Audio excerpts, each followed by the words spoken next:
Welcome to Beyond the Bench, episode number 2. I'm your host, Nick Ingram. Today I have the opportunity to talk to Mike Lanning about his time as a three-sport athlete at Batesville High School and then walking on with the University of Indiana football program and what all that was like for him. We also dive deeper into what he's doing now and what he did after his time with the Hoosiers. So sit back and I'm going to take you beyond the bench.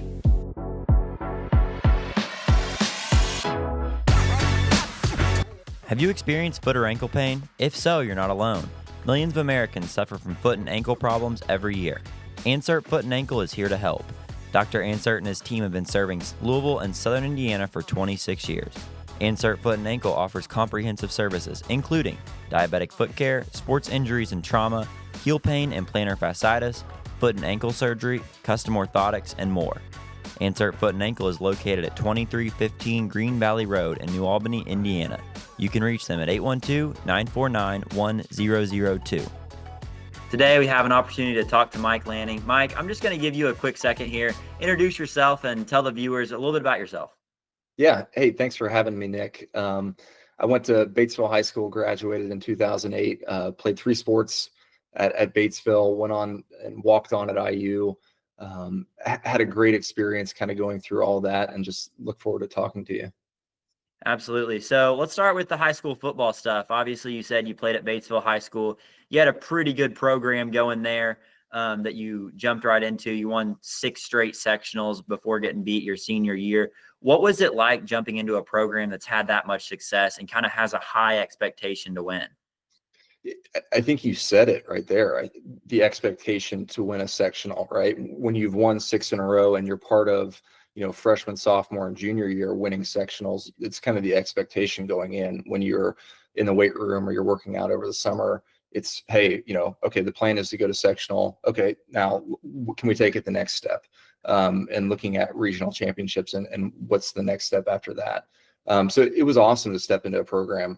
Coach Hepner, who was our coach for years, did a great job coaching. I was able to step in junior year on the defensive side, playing safety, which is kind of crazy, right? You have a 6'5" safety corner, but it made me a better offensive player because senior year I played both sides of the ball. So played tight end, split end, so kind of played both tight end and wide receiver. But it made me a better receiver, and being a better receiver helped me on the defensive end because then you kind of can read the quarterback's eyes, know how to pick off passes, come down, make tackles, do all that. So yeah, the expectation for sure was there to win. Yeah, and like you said, you played that like split end position in a wing T offense, which it's not the most glorious position. There's a lot of running the ball, quarterback keeper, all kinds of stuff in that wing T offense. So how did you kind of like balance those expectations of like, I want the ball, but I know this offense isn't necessarily designed to give me the ball? Spot on. The wing T is not designed for throwing the ball. I think we threw the ball maybe 4 to 5 times a game, and that was if we were down late in the game, right? That's kind of when we had to start throwing it. So we ended up throwing some wrinkles in middle of the season, senior year, just to kind of get the ball in my hands a little bit. And we would do what we call like a tight end reverse. And so we'd actually hand the ball off to me. There was one game, we were playing our rival Greensburg, and we ended up running the play like 3 times. So I think I had 3 carries for like 119 yards, a touchdown. Would have actually had another touchdown, but I fumbled it going across the goal line and somebody punched it out. So from there, it was just finding creative ways to get the ball in my hands. Probably should have been a quarterback, so I could have touched the ball a little bit more. But great experience nonetheless. I just loved being a receiver, going up, making catches, making plays like that. For sure. And you won Tri-State Player of the Week, which is a pretty big honor. I know a lot of people here might not know what that is. It's kind of from the Southeast Indiana, Cincinnati area. It includes pretty much the big schools in Cincinnati, Northern Kentucky, and then obviously those schools in the southeast part of the state. But that's a pretty big honor. So what did that mean to you? It was, and it was from that Greensburg game that I just mentioned. So, 3 carries, 119 yards, which as a receiver, right, you're thinking receiving yards, but it was rushing yards. Touchdown, had an interception on defense. I think what meant the most to me, like you said, it's the Cincinnati area is known for its high school football, let alone even Northern Kentucky as well. And so to be up for that award was amazing. What was even cooler was it was voted on by people in the community. So like people in the community knew you were up for it. And so they kind of had to go on and help vote for it. And in addition to that, to kind of get you over the hump. So kind of just the whole community and school coming around and voting for me on that. I think that meant even a lot more than the award, is know that there's so many people behind you and supporting you. Yeah, so obviously you ultimately chose to go to Indiana and walk on there with their football program. Did you have any other opportunities recruitment-wise to play football out of high school? I did. So some of them were smaller. Growing up in southeastern Indiana, and this is pre-social media, right? This is right as kind of where cell phones were coming out, and so there wasn't much of the social media hype. Huddle wasn't around. If you wanted to get recruited, it was you had to burn it on a CD and send it off to coaches. And we just really didn't do that. We called it the black hole because we were right in between Cincinnati and Indianapolis. And so nobody was kind of looking in that area. So we just didn't really know how to do it. And so, I had some small schools looking, your Hanovers, your Franklins, DePauws. I actually had a preferred walk-on opportunity at Miami of Ohio. And I was really close to taking that, but I think we'll talk here a little bit about Indiana football coming up, and that's kind of where my heart was still set on. So then you also played basketball. You ran track and played basketball, but I want to talk a little bit about the high school basketball experience because you were on some really good teams. You made the Final Four your junior and senior year, and you win a combined 46-7 record. So obviously you come off a lot of success in the football season, and you jump right into basketball where you had a ton of success. So what was it the same expectations on the basketball side as it was football? I mean, probably even more so, especially coming off junior year, getting to semi-state. I think the expectation was to win a state championship. We had two guys that were Division I basketball players that went on to play Division I my senior year. We were just super athletic. There was of the full varsity team, there was only two guys that could not dunk the ball. And those were the two guys that were under 6 foot. So we were extremely athletic. All the guys went on to either play a college sport or whatnot. So the expectation was to win a state championship. It just happened that we ran into a buzzsaw senior year at playing at Seymour in the semi-state against the Washington Hatchets, which if you don't know, so Tyler Zeller was Mr. Basketball that year. He was the senior. Cody Zeller was a freshman on that team. He was 6'4", and then at the time, and then they also had another 7-footer, Seth Coy. So not only most colleges don't have two 7-footers, Division I colleges. This was a small 3A high school team that had three 7-footers. We ended up getting beat by, I think it was 4 points there, but just the experience. I never got dunked on. There's a picture of me looking like a volleyball swat. I wasn't going to let Tyler Zeller dunk on me. We held him to 6 or 8 points in the first half. I think he ended up having 30 in the second half. 23 free throws is what he shot. But it was a great game. They went on to win the state championship. I think it was Fort Wayne Harding is who they beat in the state, and they beat them by 20-something points. So the expectation was to win a semi-state, win a state championship. We just kind of ran into some buzzsaws at semi-state. But, got to play in some really cool places. Like you said, we had some really good teams. Just sharing a couple stories. We played at some team camps. So we won team camp at Purdue. So played in Mackey, got to play in front of Painter, who was early on in his career there. Played at Ohio State team camp where we got to play against guys like Clark Kellogg's son. We played against LeBron James High School. This was right after he had gone through, but they were all the buzz at the time. There was one game we played it in Old St. John Arena, which is where they used to play, and it was against John Diebler. So for those of you who don't know who John Diebler is, he went on to play at Ohio State, but I think he still holds the Big Ten record for a number of three-pointers in a game, 10. But in high school, he's the all-time leading scorer in the state of Ohio for points. He had 3,000 points, 77 points in one game. But I just remember guarding him, and as soon as he would cross half court, he had the green light to shoot, and he was lights out. He was unbelievable, probably the best shooter I've ever seen.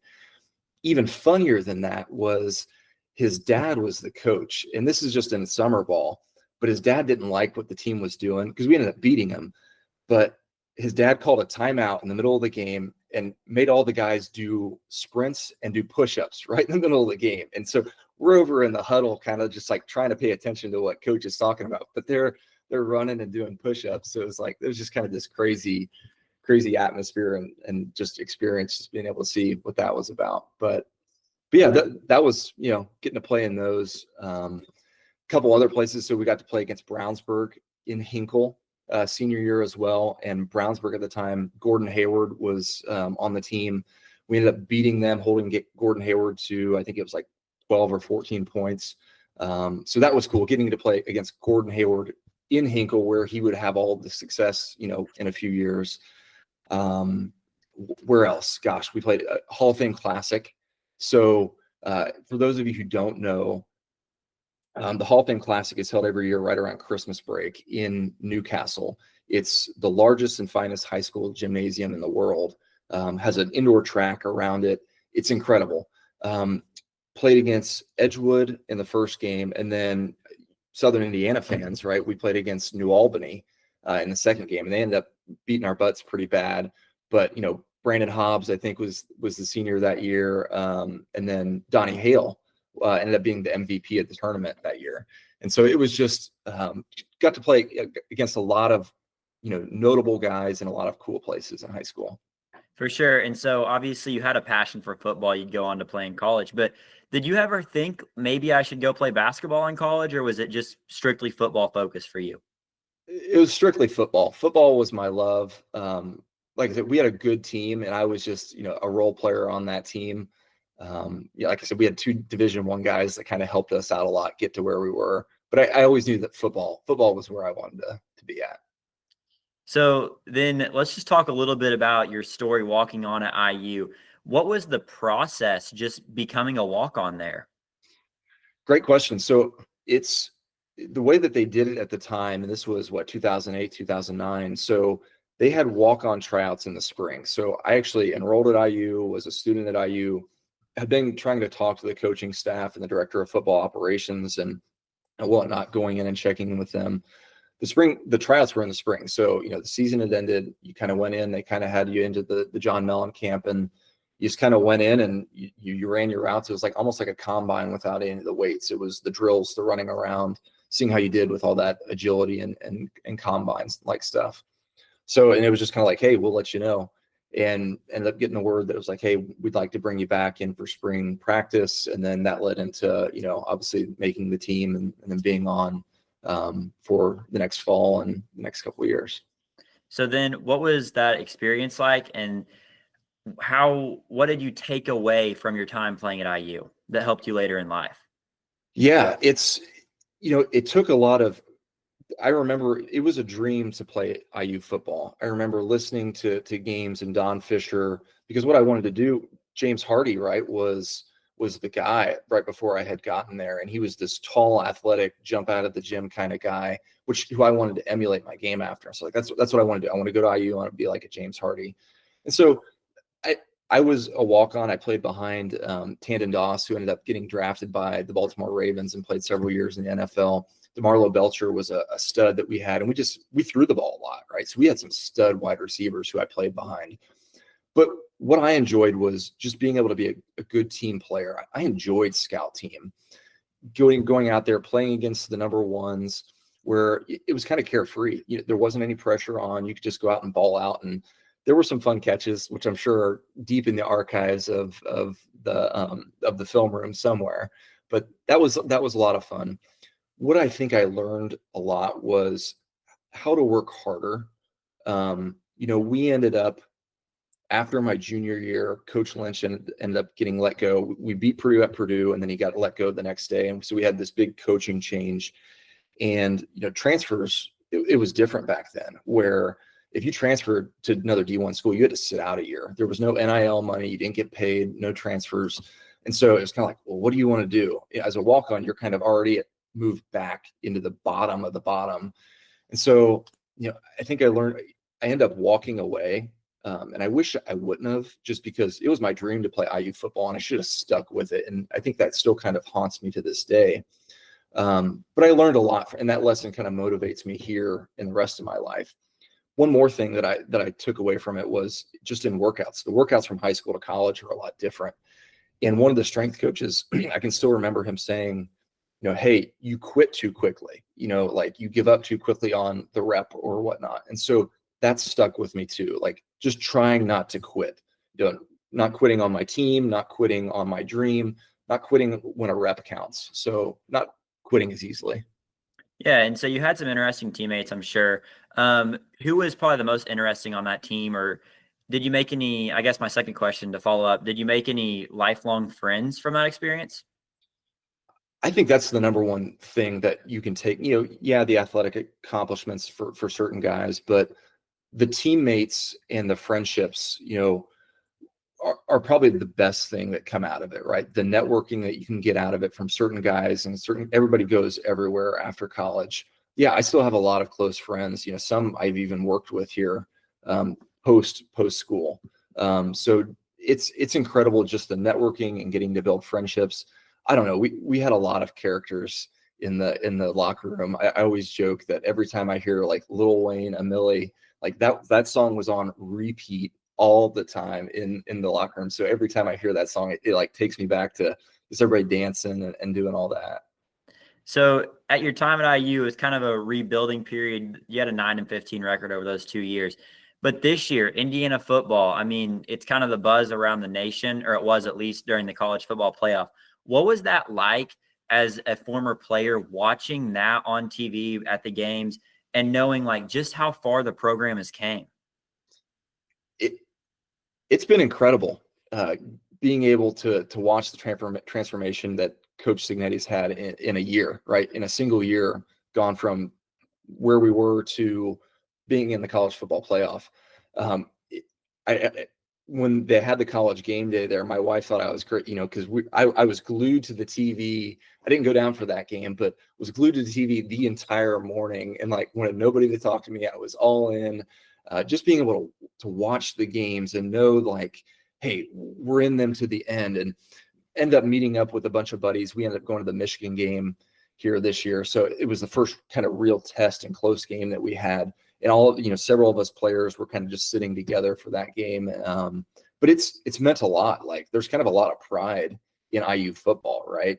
I think historically we're the losingest program technically, in the history of football, but like there's a pride. Coach Signetti has turned that around. He's got the guys that he wants there. There's a process, and he's not, he wants to win, and he's going to win. And he's brought that mentality to Bloomington, which I love so much. For sure. And like you said, or like we said, you're a former player. What does Coach Signetti bring to the table that the coaches prior to him didn't bring to have this big breakout success that they've had? I see a lot of Nick Saban in Coach Signetti. And I've never been around Nick Saban, but just from what I've heard and watching him on game day, Coach Signetti and Saban, they sound alike just in the way they talk, their mental process. And I know Signetti was under Saban for several years at Alabama, but I think he's taken that, it's not necessarily about the outcome, it's about the process, and focusing on the process, and the outcome will be a reflection of the process and getting to where you want to be. And it's just been amazing. Like I said, I see a lot of Nick Saban in him, and everybody knows Nick Saban's one of the, if not the best college football coaches of all time.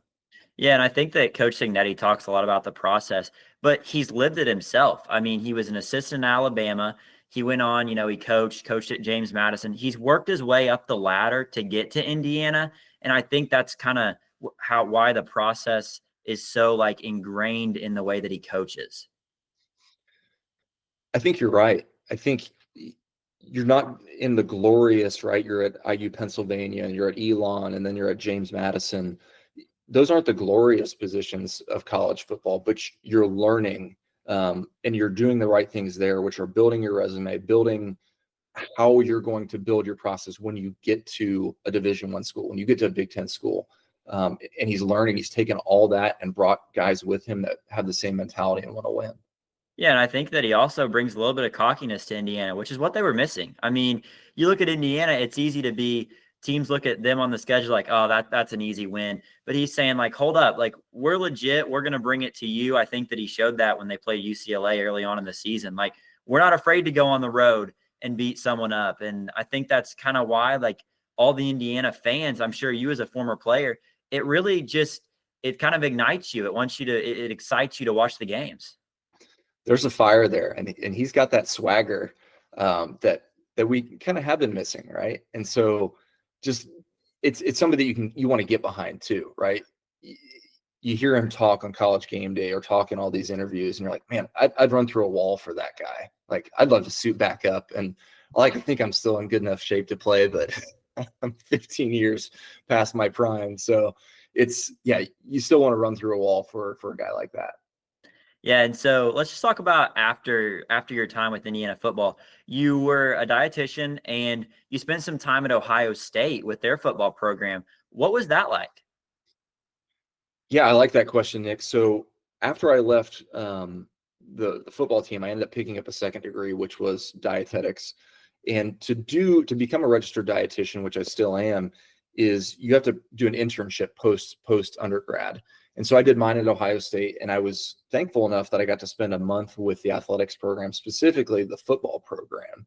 And so at that time, this is 2013, the fall of 2013. So Ohio State had just come off the undefeated 2012 year where they weren't eligible to play in any of the bowls.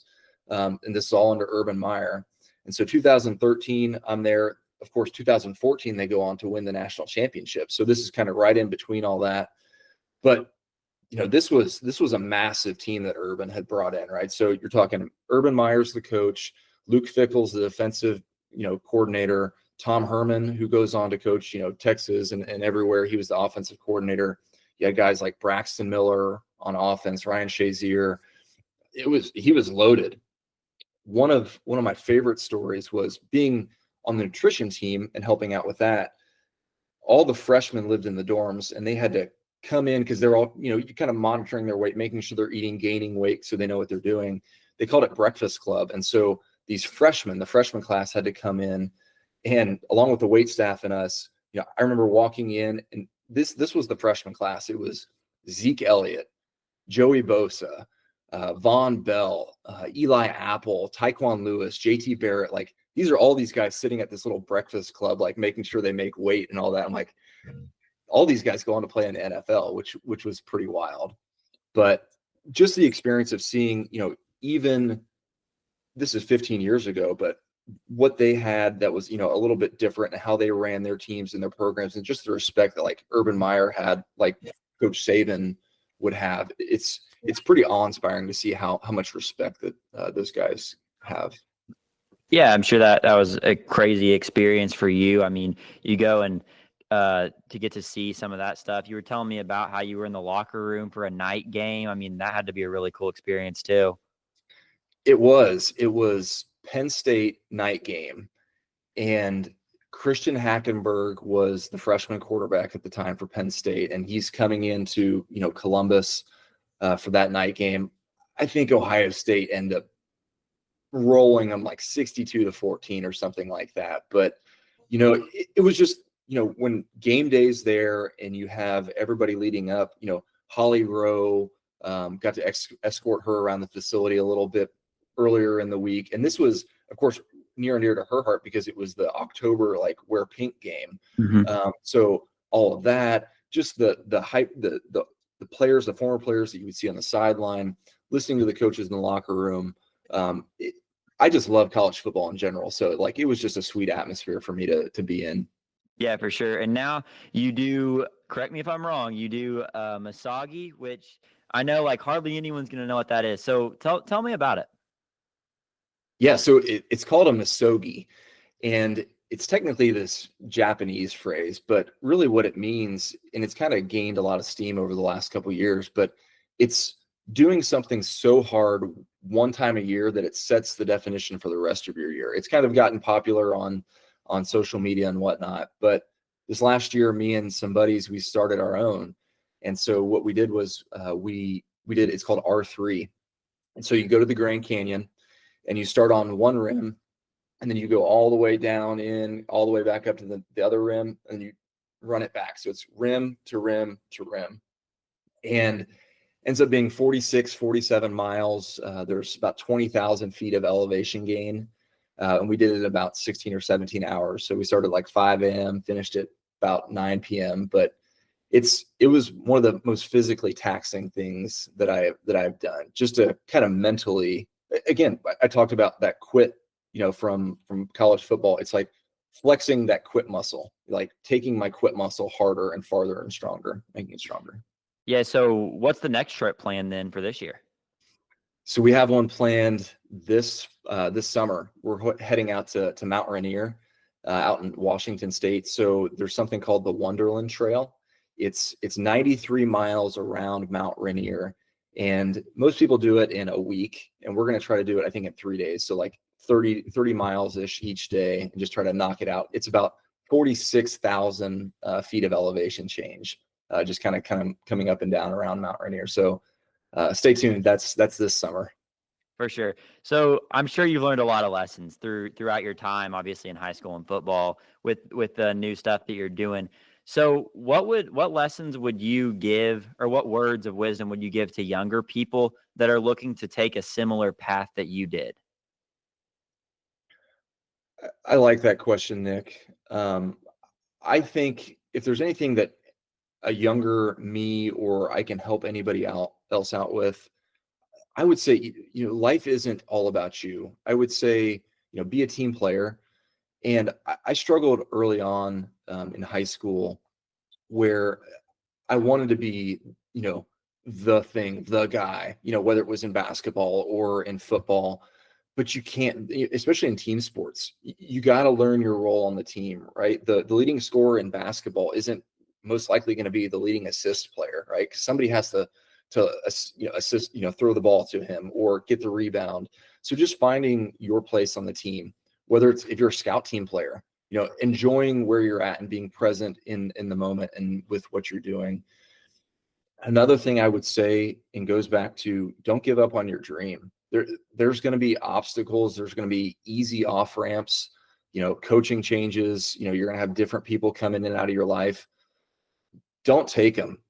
I think you'll regret if you take the off ramp, the easy route. I know it does kind of haunt me a little bit to this day. I wish I would have stuck with it another year, but flex that don't quit muscle, a little bit each day. And that kind of goes into the next, is just do hard things. I think you'll be more satisfied looking back on having done something hard.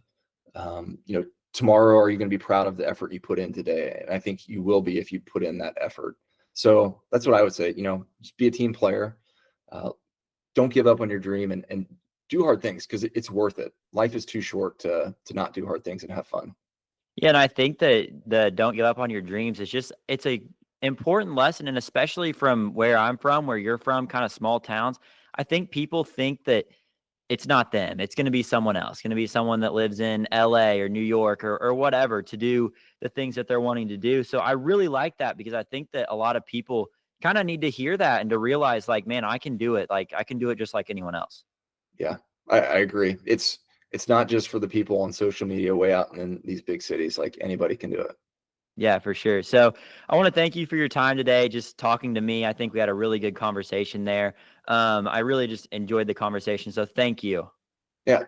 Thank you, Nick. I appreciate you having me on. Once again, I want to thank Mike for his time today, joining me for episode number 2. It was a really cool conversation that we had today, just about everything from his days playing football, playing basketball against Cody Zeller in high school, and just what he's doing now. He's a really interesting guy, and I hope you guys enjoyed that conversation with him. I have a couple of announcements to make. First of all, we're making progress on the t-shirts, hoping to get those orders out very, very soon.